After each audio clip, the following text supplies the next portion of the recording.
It is the November 13th edition of Great Talk from the Scoops headquarters. That's Martin Kilcoyne, the sports director of Fox 2. I'm Dan McLaughlin, and away we go on a Monday. Highly anticipated Great Talk because everywhere I go, emceeing a lot of events later, someone inevitably comes up and says they love Great Talk, and tell Martin we need 2 editions of Great Talk every week. I just want to throw that out at you. Okay, you throw that out a lot, and I also want to know why so formal. Dan always starts. It's like a war correspondent. Dateline, November 13th, Monday morning. Well, people go back and listen, so I want to make sure they understand. Historical reference. Right. People will dust this thing off in 5 years. Absolutely, Man, what they a will. great talk that was. Who wouldn't? We have a lot of loyal listeners. We occasionally give them a shout-out. Sometimes I even remember their name. Dave Job, longtime sports producer at Fox 2, loyal listener. He lives in Illinois, and when he drives home on Monday nights, I'll see him leaving Monday. He's like, got to get in the car and listen to Great Talk, and he'll say, what did you guys talk about today? And I always say, I don't know. I don't remember. I really don't remember. Hello, Loyal Dave, listener. and thanks for listening. You're Drive a great safe, guy. 2 hands on the wheel. That's right. Don't stop for late-night food. He's a wonderful guy. Yep. Known him forever. Does a hell of a job. He's cranked out a lot of great content for the viewers. Dan, where do you want to be? I got notes. I printed them out. Let me just go through the subjects that we could probably hit. So you got in no particular order, Mizzou, Blues playing better. GM meetings with baseball was we didn't hit it before it came to fruition last week. They had to shut that thing down because of a virus going through or food poisoning, something like that.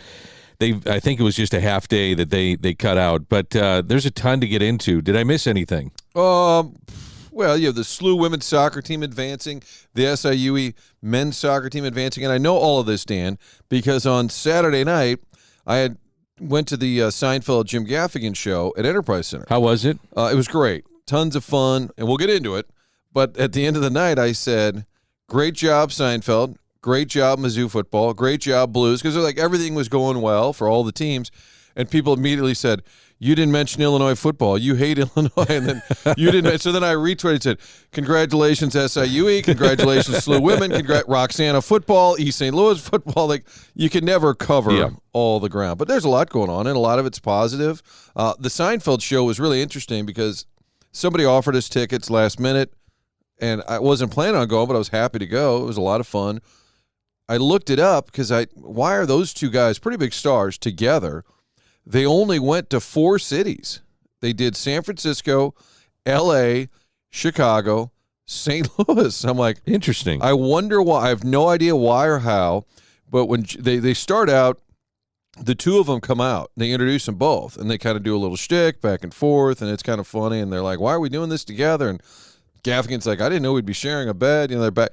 And then Jerry said, we could save time if we just both go at once. And then they're off in a corner. They're like, what's the deal with elevator? And Gaffigan, and they're overrunning each other. And then said, this isn't going to work. Let's do it separate. Ha, that's the bit. But Seinfeld said, hey, I love St. Louis. I really do. And he said, when my TV show was tanking, he said, the NBC executives are like, it's really not doing well, but it's really good in St. Louis. Interesting. He said, St. Louis, he goes, you saved my show, and everybody cheers. And then later when he's back out there, he goes, okay, I may have exaggerated a little bit. I don't know if you saved my show, but it's just classic Jerry humor. I mean, somehow he gets into Frankenstein. He goes, why is he wearing a sport coat? Where is he going? And it's so weird, and it works. Everything he said worked. Have you thought about the money? I said this to a friend of mine over the weekend because his show syndicated everywhere. It still is running late night. It runs on Fox 2, I believe, at probably 11:30, maybe midnight on any day that you can see it. It's so the residual money that he gets off of that, it's just got to be remarkable. Well, he and Larry David, who created it with him, at one point they sold the rights, and they each got $250 million. But I think that was for a 10-year period. So then it was up again, and people are still buying it, still running it. I was thinking about what's the gate or the revenue just Saturday night alone. So there's so the Enterprise. So you got your tickets from a friend or whatever. Friend gave us the seats. But Enterprise Center is massive for comedians. Everybody said, oh, Stiefel, Fox. No, Enterprise Center, traffic jam to get in, that many people. So let's say it wasn't completely full. They had a big black curtain behind the stage, but it was maybe 16,000, 17,000 people to see two comedians. Mario Joyner was the opening act. He was pretty funny. But they had 17,000 people. Tickets, I looked online. You could buy a terrible seat for $30, $40, which is great. You don't want every ticket to be obscene. But let's say and some people paid $550 for a meet and greet, which I always wonder why do these guys even want a meet and greet? They huh? did a meet and greet, and do they cap it at like 20, 30 people? I have no idea. Even and at this point, Seinfeld doesn't need the money. No, I guess he just loves performing. you got to do something. I mean, he's a young man. Yeah, but let's say the average ticket, it's at least $100, right? It's the average price. So what's that? 15,000 times that is at 1.5 million before you park a car, sell a soda. I mean, I can only imagine what each guy got paid for that night. You and I do a ton of events in which we're an MC or speaker, and I still get a pit in my stomach before I get up in front of 50 people, 60 people. Do you think he still gets that? Or is it more the excitement of performing again? I mean, I think at that level, they're so confident in what they do. But I bet a little bit of nerve. Do you still get it? Oh, yeah. And I think because you don't know, it's all about the crowd. What if, like, Seinfeld could be terribly funny, and if you get up there and it's a really old crowd that just got handed the tickets and they're not really into it or they don't care. Like, if you don't connect with the crowd, you could probably, you're not going to bomb, but when they say, oh, you've been a great crowd, I think they usually mean it. Like they kind of gauge, like, oh, this was fun or this wasn't that much. I think that's probably a reason to be nervous if you're a performer. Are they going to go for my material? Am I kind of I bet Seinfeld even had, well, he's so confident, but most comedians, I bet, have some doubt. Like, is my material old? Are they sick of me? But I agree. I mean, Jerry, he's 69. I looked it up. No way. Youthful 69. He's 69 years old? 69 years old. But he looks the same. I would have said 55. I forgot how animated he is. A lot of his comedy, he's moving around, makes some sound effects. He's very animated. He's a lot of jokes about his kids. And he said, parenting now. He's an older parent, obviously. But he said, if you think about these arrangements, they get to 18, they shake your hand and say, this has been largely awkward, but thanks for housing me all these years. And then he goes, now they don't leave. He was saying how, like, kids before, you couldn't wait to get rid of them. Now you can't wait to get rid of them, but they're not going anywhere. It's true. I have a 18-year-old. I think he's ready to go, and I'm ready for him to experience life. It's mutual. I mean that, tongue in cheek. But shout out to Luke. It's time for him to experience life on his own. Yeah. Jim Gaffigan looked skinnier, and a lot of his material over the years has been about how he's a fat dad and he likes to eat pastries, or what was he always, I forget what his joke was. Not the Pop-Tart. That's a Jerry joke about Pop-Tarts. But Gaffigan said, I've lost some weight. And he said, everybody says, Jim, are you dying? Do you have cancer? He said, as if it's beyond the realm that I could actually, I don't know, eat better, exercise. He said He said nobody gave it one thought that maybe I had some discipline, that maybe I could actually lose weight. How did you fare at the MAC, the Missouri Athletic Club? We ran into each other. Proud association with both of us. I was lunching at the time. You were lunching with your beautiful wife, your son, and you were having the buffet, which can be dangerous. The buffet over at the MAC can be dangerous. Well, and Dan, I think plate checked me. I did plate check you. When I was a young sportscaster in Rhinelander, Wisconsin, it's a small town that happens to have an NBC affiliate. So everybody knows everybody. And I was the local schmo on TV. I would be at the local grocery store. Triggs was their version of Schnucks, family owned. I swear, every time I went to the store, somebody like, hey, Martin, what do you think of the Packers this week? They always talk, and I see their eyes look in the cart like, oh, that's a lot of frozen pizza. You could just kind of feel that when you're at the grocery store. People kind of want to cart check you. It does. I think Dan plate checked me. I did. Which sounds like a Seinfeld bit. I thought you were eating very healthy. I had like grilled chicken with some lettuce. So then we're leaving, and my son Sheldon said, you getting any cookies? And I said, I shouldn't, but I do. I'll grab one. And he sees me, he goes, you grabbed two. So now I'm getting cookie checked. So my wife and Sheldon are driving separately. I had to go into work, so I go to my car. As I go to open the door, I'm carrying them, which is embarrassing. I'm carrying cookies out of the MAC. I dropped one of them, and I take a photo and send it to them and said, are you guys happy now? I'm only going to get one cookie. And they both said, like, how do we know you didn't pick it up? I'm like, oh, for God's sakes. What did you do with the cookie then? I kicked it to the side. I probably should have thrown it in the trash. Well, you would think a squirrel or I some felt like type I was of, helping nature, Dan. That's the whole point. You're a giver, not a taker.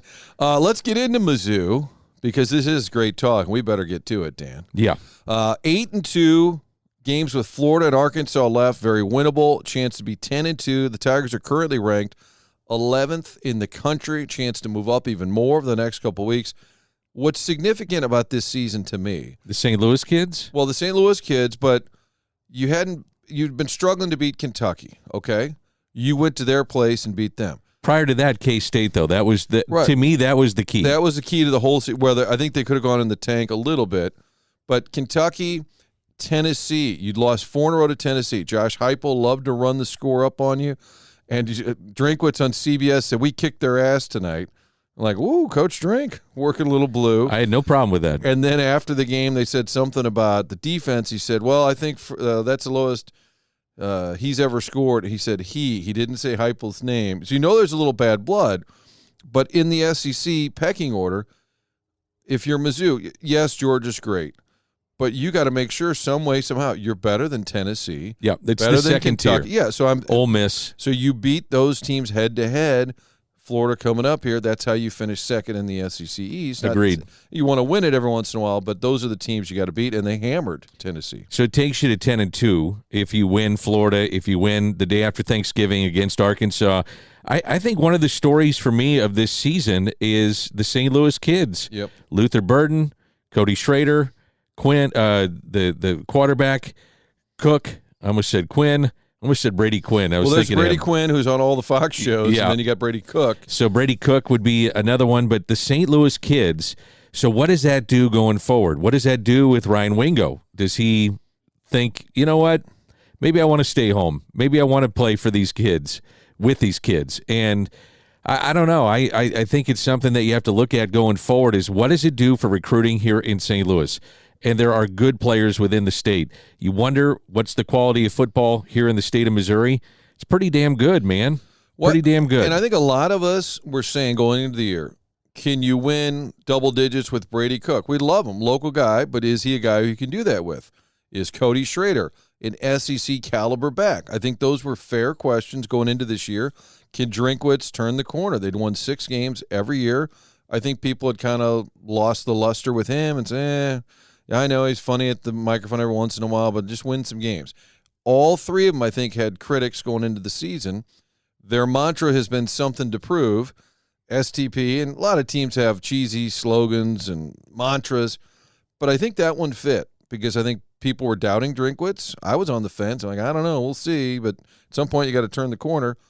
For Cook and Schrader, they've all kind of won the critics over, and this Schrader, he even said in the postgame, because I know you all know my story by now, it's almost like he's tired of it. Yeah. I went to Truman State. I was a walk-on at Mizzou.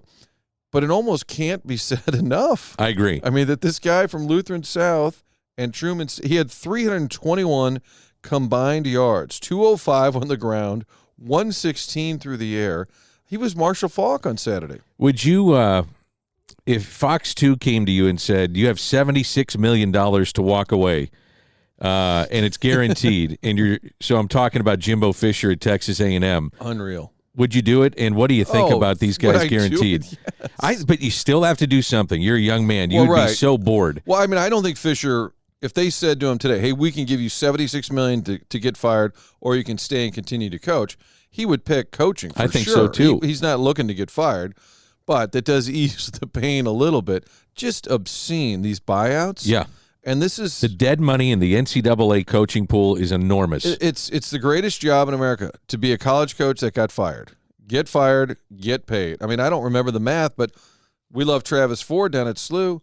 When he left Oklahoma State, I think they had to give him $8 or $10 million just to walk out the door.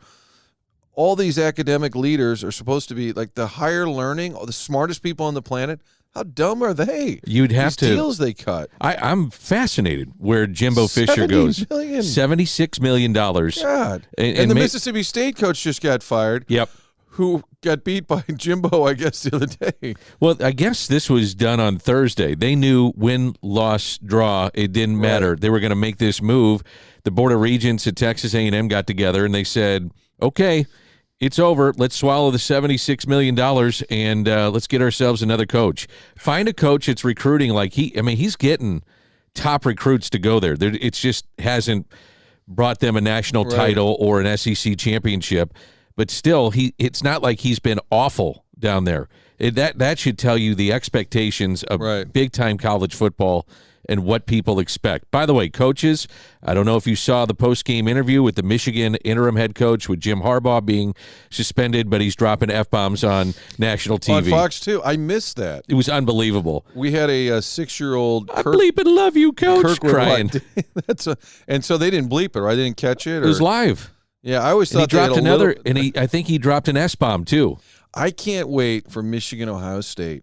Oh, it's going to be unbelievable. I may come over to your house and bring a bunch of friends in. We may have a big get-together. This is going to be fun. It's the Saturday after Thanksgiving. It's always good. It's always good. Michigan was down for a while, and now that with Harbaugh, they're kind of back up now, but you have this whole Harbaugh drama, and the theory is that Ohio State is the one that turned them in, which makes it even better in terms of the hatred amongst those two. I need him on the sideline for that game. I got like a court injunction or something. I just want to see the handshake after the game with those two. Oh my God! It's kind of Woody like Hayes, like just punch his ass. All right. Well, it's like what was the game last week prior to Michigan Penn State, and the coaches meet at midfield, and I mean it was just a flyby. It was not talking and a hand on the shoulder and nice to see you, coach, and great effort. Hey, your kids played well. Congratulations, and we'll see you at the meetings. It was a total flyby. Boom. Done. It is funny when they do it. It's like, then why even bother? Exactly. Like, and then when they talk forever, I always feel like, oh, you shouldn't be that buddy. He just beat your ass. Yeah. I want him to have a little pleasantry, I guess. I didn't like it when Drink was smiling after the Georgia game. He was kind of smiling. Yeah, there was a lot of shots of them kind of like, oh, shucks, we're just happy to be here. Yeah, I don't like that. I think in that moment, maybe you just know it's like, hey, Kirby, you're a great guy. You've always been cool to me. Yep. And then by the time you get to the locker room, you're like, shit, we lost to Georgia. It hits you. Here's a great Jim Hanifin. It just occurred to me as I swore. I love Coach Haney. He tells the story. He's coaching the Big Red. And he said, that first year, Bugger, we went 5-11, okay? He said, the postseason press conference. And he was always smoking, remember? Yeah. Watching these things as a kid. And he said, I looked right into those cameras. And I said, this team next year, by golly gee willikers, we are not going 5-11. And he said, and it became like a thing. Everybody played the clip. He said, so now fast forward the next year. It's December.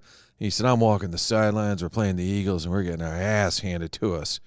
And I thought to myself, what are we? We're 5-10. Ah, shit, we're going 5-11. And he goes, and you jerks played that clip over, meaning media types, goes, you couldn't help but play it over and over again. Have you seen the Jerry Burns post-game meltdown of the Minnesota Vikings head coach? It was just the anniversary of that. And for people that are listening to this, just go to YouTube, put in Jerry Burns. Not with the kids in the car. I do think it's the best coach's meltdown maybe ever. Because I think they wanted to fire his offensive coordinator or something. Yeah. And he got that was the theme. It's the best one ever. He looks so damn mad. Yes. Like he's going to tear up somebody. It surfaces on Twitter every once in a while. It's hilarious. And I don't think he was the Minnesota Vikings coach for very long, but I guarantee up there they'll be like, you've seen it, right? Oh, yeah, it's unbelievable. I might get in my car and listen to him just for a little Monday pep talk. That was great. Anyway, Harbaugh, they're going to court Friday, and I'm like, can we get it before Here's Friday? The thing. Why, if you're going to do it, you have to just do it. You got to cut the cord. You're not going to coach at practice. You're not going to be on the sidelines. You're away from the program. The punishment is bizarre. The punishment is nothing. Right. I mean, you could. To me, what is a head coach going to do? You have offensive, defensive coordinators. Maybe you're talking about clock management. You're talking about a speech before and at halftime. I'm not downplaying the role of a head coach, so don't get me wrong. It's a very important position during game times, but you can get away with it. You got your coordinators. They know the kids as well as the head coach. This is nothing. To me, it's like a slap on the wrist. You mean the punishment is kind of silly? It is silly. Yeah, and I think if you did nothing wrong, why did they fire the guy? Exactly. And if he was doing it, do we really think he just, some guy low on the totem pole decided to do this on his own? And apparently there is a rule against it. I've heard Desmond Howard, Tom Brady, shocking, Dan. Yeah, a couple Michigan of Michigan guys who have come out in support of Harbaugh. What I don't know at the college level is how often this happens. Come on. You don't think sign stealing's going on everywhere? Well, that's what I'm saying. If they're all doing it, then should it be a punishment, or did they go, there's like a line you don't cross? Well, it's a little egregious when you have a guy dressed up on the sidelines as one of your coaches. I think that may have taken it over the top. But the sign stealing part of it, I had no problem with it. Remember the guys in Animal House at the parade trying to blend in, and they had on like trench coats, and he's holding like a little pom pom, like pretending around all these, and then he throws like marbles out on. That's my point. Just tried to blend in. We shouldn't forget about the Blues, because then people will be mad. Dan, they've won 4 of 5. And this was happening during scoring and making a difference. Oh my God, offensively. Colorado. You know, you go to the Avalanche, I just assume they'll probably lose. They're playing in Colorado. The Avalanche are the better team. The GM will tell you that, Doug Armstrong. So at Seinfeld Gaffigan, that show was relatively early. I mean, it was about 7:30 to 10 o'clock. The Blues started at 8, so it's on all the monitors everywhere you look in the Enterprise Center. So you look up, like, 3-0 in the first. So would people cheer in the middle of his set? No, I mean, it wasn't like in the inner bowl, but I'm saying if you were in the concourse or if you went to the bathroom, you could see the game almost you couldn't avoid it, which was great. 8-2, and you have Braden Shen, who's struggled to score. He gets 3. Pavel Buchnevich, who's been struggling to score, he gets 3. Get 2 power play goals. They'd had 1 all season, so it checked a lot of boxes. And winning 4 out of 5, maybe they can be a little bit better than we thought, because I think the bar was pretty low. Have you seen the Bedard kid from the Blackhawks? I've seen him. I have not. I have not broken down the tape completely yet. Okay, he's awesome. I mean, highlight real goals. Generational type player, it looks like. At least that was the billing coming in. He's starting to live up to it. So it begs the question, would you rather tank and get that generational type player, or do a rebuild or retool that the Blues are doing and kind of hope that you finish third, hope you make it into the playoffs, and at that point, anything can happen once you're in. It does beg that question. I think plenty of teams have tanked and then they never got good. I agree. So it's dangerous. If it was a guarantee that you tank, you're going to become really good. Like the Astros went in the tank. Jeff Luhnow leaves the Cardinals. Best thing he ever did down there. His opening press conference, he said, "This is going to take 3 to 5 years." And I said, way to give yourself a window here. Yes. Like, you've already told people we'll be bad for a while. On the flip side, you have the Mets owner in Cohen who says we will win a World Series within 5 years. Right. So you put it might have been 3 to 5, but he said 5, I know for sure.